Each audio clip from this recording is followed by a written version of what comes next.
বালতির মহব্বতে নবীর একটা শরীরে আঘাত করলেন। আমার নবী কান্দে রে, আমার নবী কান্দে বলে ভাই আমার শরীরে আর আঘাত করিও না ভাইরে, তোর মহব্বতের বালতি আমি তুলিয়া দেব। জোরেগম সুবহানাল্লাহ। না বলে আমারা শুনে রাখো মা, নবীজি বাড়িতে আসলেন। আসার পরে আয়সাকে ডাক মেলে, আয়সা রে কিছু রান্না করা আছে নাকি, কিছু খাওয়া আছে নাকি, যদি কিছু আছে আমাকে দেও না, আমি খাবো। আয়সা কিভাবে উত্তর দিয়েছে মাকে থামে দেখে, মা তোমার স্বামী হয় মা বলতে পারে বিবি রে, ও মরিয়মের মা কিছু খাবার যদি আসে দেও না। আমি দু এক জায়গা গেছিলাম, পয়সা ছিল হোটেলে খাইতে পারি নাই, তুমি যদি খুশি মনে বলো স্বামী গো, আপনার বলার পর আমার কলিজাটা কষ্ট পাইল। ও স্বামী কিছু নাই, আপনি একটু বসুন, আমি কোনো ব্যবস্থা করে দেই। আর যদি জবাব দাও আই বুড়ে জানিস না বাড়ির খাবার নাই জানিস না, ঠিক না বেটি? মা আয়সা নবীজি আসতে করি ডাক মারছে, আয়সা রে বাড়িতে কোনো খাবার আছে নাকি?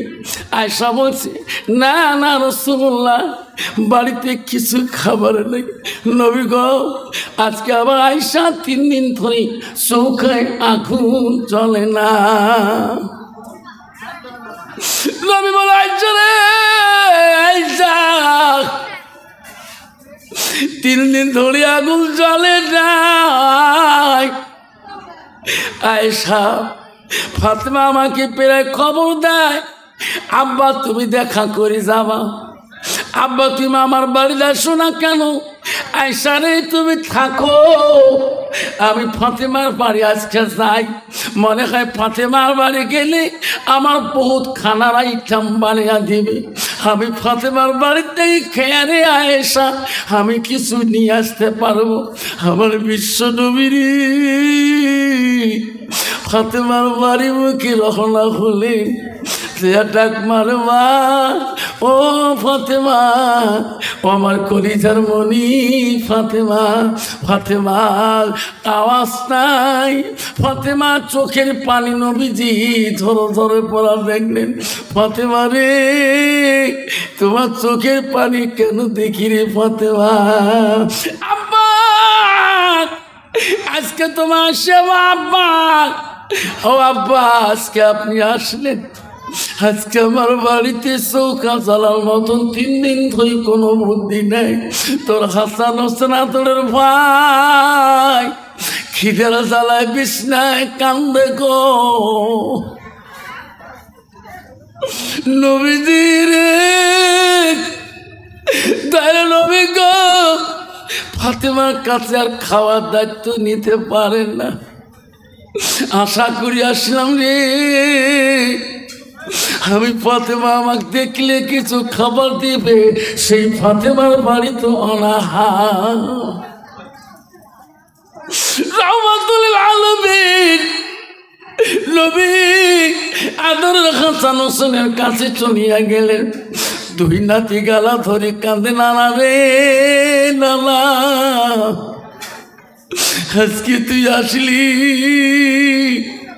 কি দিয়ে তোকে সম্মান জানাবো রে নানা, আমার বাড়িতে কিছু দানা নাই। নবীজি 2 নাতিকে বুঝতে ভাই কাঁদবেন না।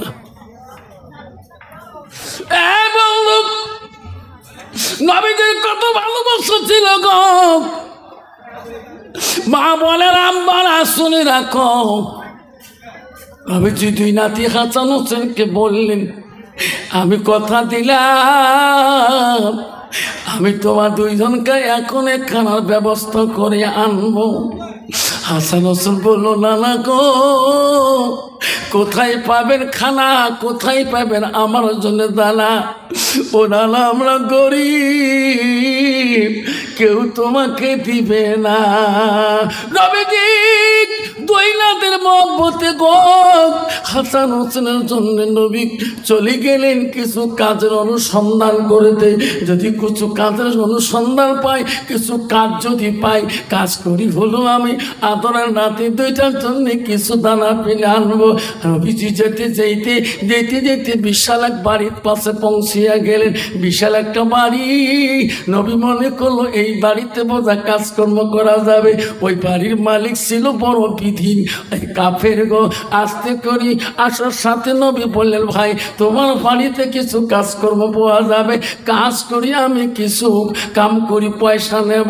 লোকটা বললেন, ভাই আমার বাড়িতে বহুত কাজ পড়ে আছে, আমি লেবার খুঁজি পাই না, তুমি কি কাজ করতে জানো?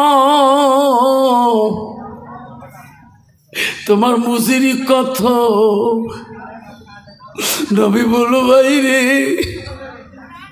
আমাকে কি মজুরি দিবা তোমার বিবেকে? ওই বেদিন বলল, আমার বাড়ি অন্য কাজ নাই, আমার একটা ফুলের বাগান আছে, ফুলের গাছের গোড়ায় পানি ঢালতে হয়, লেবার খুঁজি পাই না। হে ভাই ওই পানি কোথায় পাবা? ফুলের বাগানের কাছে একটা কুয়া আছে, 350 হাত গভীরতা। ওই পানি তুলি তুলি ফুলের গাছের গোড়া দেবা, আমি এক বালতি পানির বিনিময় আমি 3টা করে খেজুর দানা তোমাকে দিয়ে দেব। আরে নবী বললেন, রে এই তো কষ্ট না করলে আমি আমার নাতি দুইটা কথা দিয়েছি রে। এই মনি বাবাকে বিনা এমনি মুচরি না করলে, কাম না করলে আমার কিছুই মুচরি দিবে না। আমার রসুলকে আমি একটা বালতি দিয়ে দিল, 350 হাত লম্বা রশি গো, কুয়া অন্ধকার।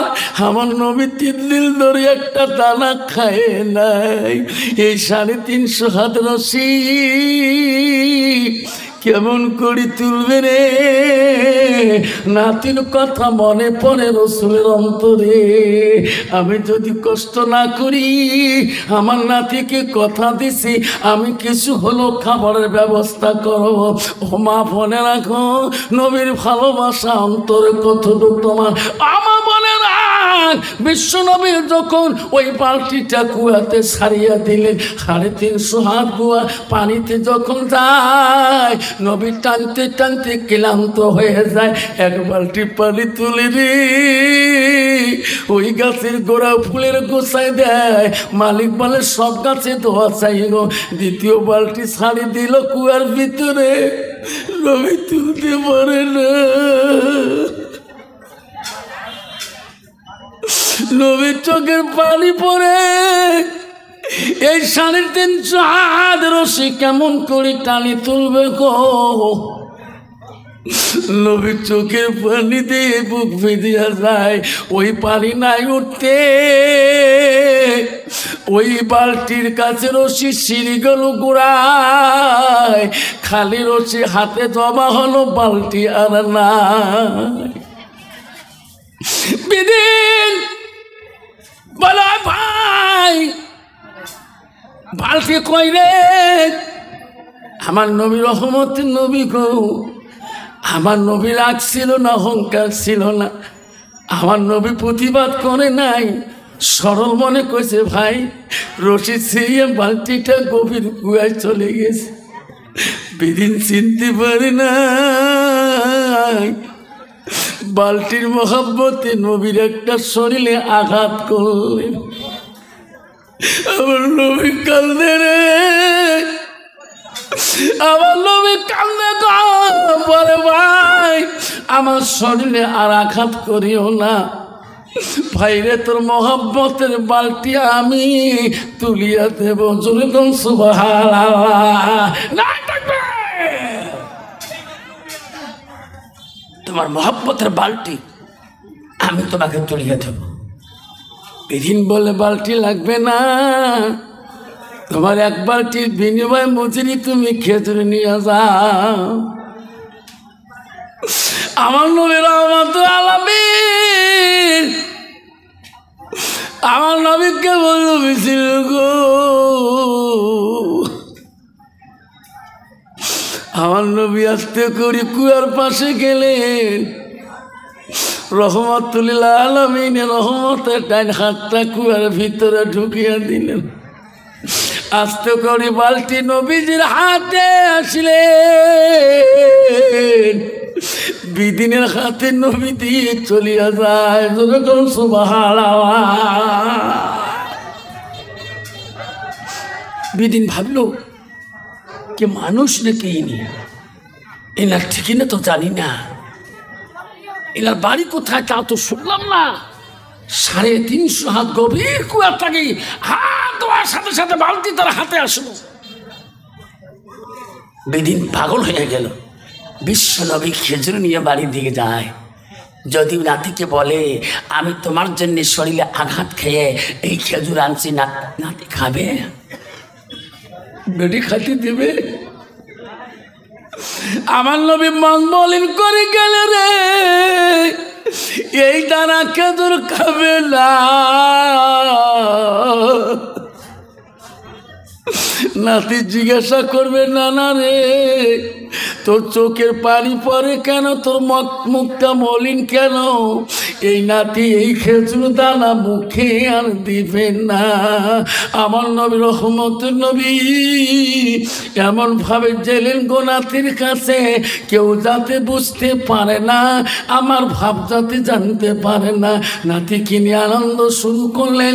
বিদিন ওই বাঁটি নিয়ে আকিল জ্ঞানী মানুষের কাছে গেলেন, যে সব ঘটনা খুলে বললেন। কইছে ভাই তুমি চেনো না, কে ওটা না?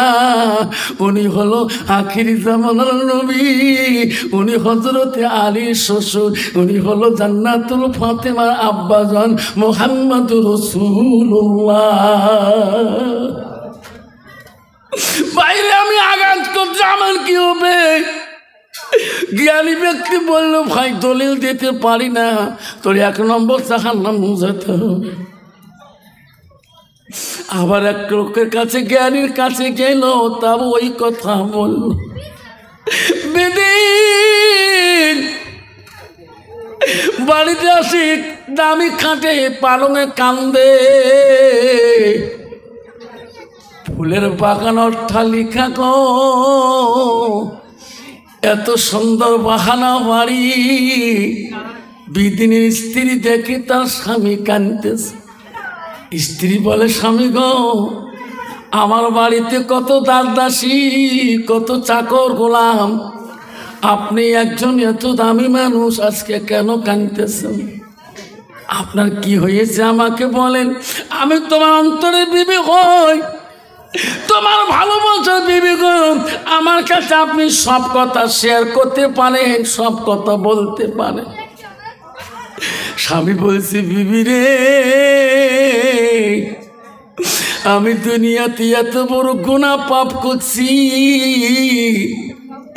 এইরকম পাপ পৃথিবীর মানুষ কেউ করে নাই রে বিবি। বলো স্বামী কি পাপ করেছেন আমাকে বলেন, আমি তোমার স্ত্রী হয়ে গো কেউকে বলবো না, আমাকে বললে আপনার কোনো ক্ষতি হবে না। 2 চোখের পানি বিদিন ফেলে কান্দে রে বিবি, এমন পাপ করেছি, এই পাপের কথা আমার আর বললে আমার শরীরে আগুন লাগিয়া যায়। বিবি বলছে তোমার পাপ কি করছেন আমাকে বলতে হবে, আমি তোমার মহব্বতের বিবি গো, আমার সব কথা বলতে হবে। বিবিরে তোকে পাপের কথা বলবো, আমার সিদ্ধান্তে তুমি তরবারটা নিয়ে আসো। স্বামী গো তরবাল কি করে? আর বিবি যে পাপ করছি রে, এই পাপের কথাটা তোর কাছে বলবো, তুমি তরবারটা নিয়ে আসো। বিবি সাদা মনে ভাবিল রে, আগে জমিদার বাদশাদের তরোয়াল নিয়ে ঘুরত, হাতে আনি তরোয়ালটা খুশি মনে দিয়ে দিল। বিবির কাছে তরোয়াল নিয়ে হাতে নিয়া বাও হাতে তরোয়াল ধরি বিবিকে বলে, বিবি আমি আগে যদি জানতাম রে ইনি আখিরি জামানার নবী রে মুহাম্মদুর রাসূলুল্লাহ, আমি হাতটা দিয়ে আঘাত করতাম না, তোকে সাক্ষী রাখলাম, নিজের হাত আমি নিজে কাটিয়া দিলাম। হাত কাটি ফেলে দিলেন। বেবি কান্দে, বেবি চিক করে দেয়, হাত জমিনে পড়ে রইলেন। আর বিদিন কাটা হাতটাকে হাতে কাটা নিয়ে রক্ত আল্লাহ রাখা নিয়ে মোহাম্মদ কোথায়, কোথায় রহমতুল আলামিন, কোথায় হযরত আলীর বাড়ি, আমি নবীজির সাথে দেখা করব। নিজের হাতকে নিজে কাটিয়ে খুনির আসামি হয়ে নবীজির খুঁজে তালাশ করতেছে। আয় রে, কোথায় দেখা পাবো রহমতুল আলামিনের? আমার নবী গো আদরের নাতি দুইটাকে নিয়া খানা খেজুর খাওয়ার পরে খেলা দিতেছে। বিদিন বহু দূর থেকে আসে গো, বহু দূর থেকে লক্ষ্য করলো রে এই লোকটা হয় আমার বাড়িতে ওই দিন কাজকর্ম করেছিল, ওই কাটা হাদালা ওই বিদিন নবীর মুখের দিকে তাকে দৌড়িয়ে দেয়া নবীর কাছে কাটা হাতটা ফেলে দিয়া এক হাতে রহমতুল আলামিনকে জড়ো করে ধরল। ওগো নবী, আমি ওই দিন চিনতে পারি নাই। ওগো নবী, আমি আঘাত করেছি তোমার শরীরে। নবী বলছে, বাইরে এত সুন্দর মূল্যবান হাতটা তুমি কাটছো কেন? আমি তো অন্যায় করেছি, তোর ভুলও করেছি, আমি তোর অন্যায় করেছি দেখি তুমি শাস্তি দিয়েছ, তার জন্য তো আমি কোনো দুঃখ না, তোমার মূল্যবান হাতটাকে তুমি কাটলে কেন?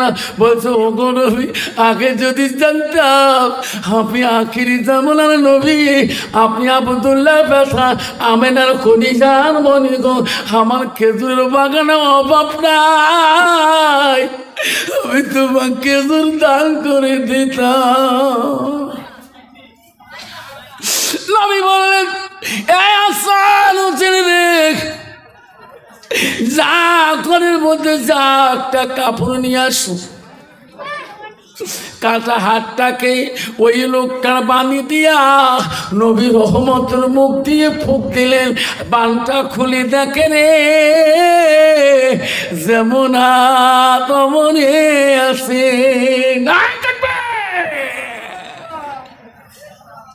এ তো রহমতের নবী গো, এ তো বরকতের নবী।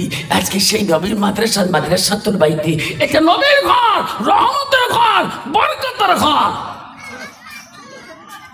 মা বোনেরা, নবীর ঘরের ভালোবাসা রাখতে হবে। মা, যে নবী আমার জন্য এত কিছু করেছিলেন, আজকে মা তুমি একটা নবীর উন্নতি হয়ে নবী যদি একটা ভালোবাসা অন্তরে রাখতে না পারো, আল্লাহ নবী বললেন, ইজা মাতাল ইনসানু ইয়ানকাতান হুয়া মা লাহু, নবী বললেন মানুষের মৃত্যুর পরে মানুষের সদামলগুলা নেক আমলগুলা কবরে গেলে বন্ধ হয়ে যায়। নবী বলে ইল্লা মিন সালাসাতিন, তিনটা আমল কবরবাসীর বন্ধ হয় না। নবী বলে এক নম্বরে কোন আমল কবরের মধ্যে বন্ধ হবে না? পৃথিবীতে সব আমল বন্ধ হয়ে যাবে। নবী বলে ইল্লা মিন সালাসাতিন, তিনটা আমল কবরবাসীর জন্য বন্ধ হয় না। এক নম্বর হলো সাদাকাতুল জারিয়া, যারা দুনিয়ার বুকে সাদকা জারিয়া দেয়, দান খয়রাত করে তো তার আমলটা কবরের মধ্যে বন্ধ হয় না।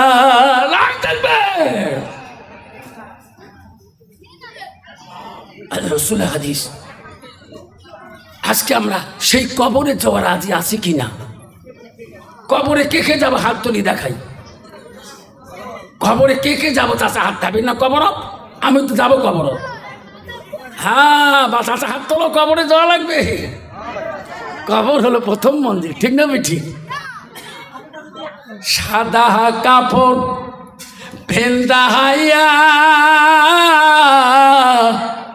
মোরদার কাপড় পরাইয়া কবরতে করিবে রে তোমার দাফন।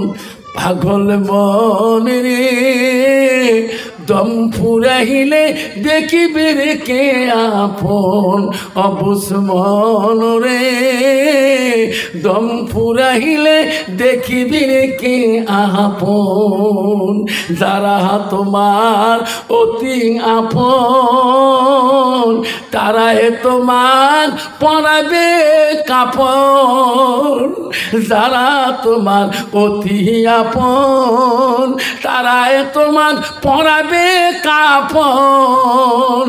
তারাই তোমার করবে রে দাফন। পাগল মন রে অবুঝ মন রে দম ফুরাইলে দেখিবে রে কে আপন।